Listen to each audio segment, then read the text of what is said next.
So June 13th is, oh, that was a branch. Mosquitoes everywhere. Someone pooped over here. It's awful.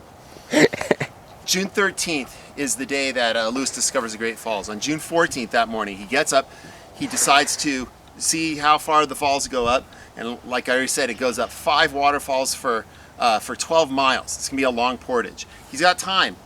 Clark won't come up for the next couple of days. So he decides to explore another river, which is the Mandan had called it the Medicine River. Today it's called the Sun River. It's right here. He went about 2 miles up the river, which is right around this area here, and he sees a huge herd of buffalo. He described it as 10,000 buffalo, right? Well, he shoots one of the buffalo, and he decides, I'm going to eat some here, and then I'll wait, and I'll hike on, and then have the rest for dinner. And so he leaves it there. Well, he shoots the buffalo in the he shoots the buffalo in the lungs. So it's bleeding through its nostrils and through its mouth, and he's kind of mesmerized by it. He's watching this go on, and he forgets to reload his gun. And so 20 steps behind him, he hears something, he looks, and it's a grizzly bear, and it's snarling at him. And so he starts walking away slowly, and it charges him. And so he runs as fast as he could. He ran for about 80 yards, and the grizzly bear was right on his heels. So he jumps off a embankment into the river here. And he has no gun, but he decides he's going to use his what's called an espitoon, or it's just a small sword really, and try to fight the bear in the river. And he jumps off, he gets in the river, he takes his espitoon out, he turns around, and the grizzly bear was gone. And so he survived that. He gets back up, he writes about it in his journal about that experience, or just right then and there.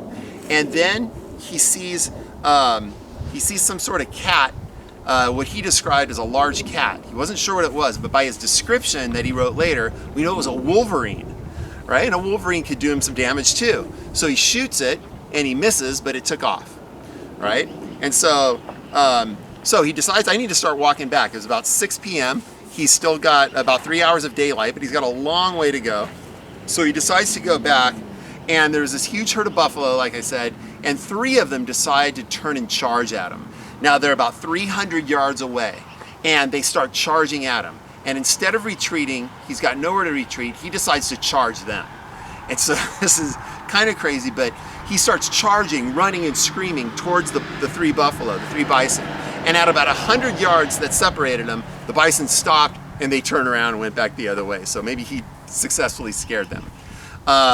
He then gets back after all this treachery. I mean, he could have died, in a number of ways out here that afternoon. But he finally gets back to camp at the lower falls, and he falls asleep. And in the morning when he wakes up, there's a rattlesnake coiled up about 6-8 feet from his head. And so these guys could have died in any number of ways. The fact that this mission was successful. What happened? Shaking.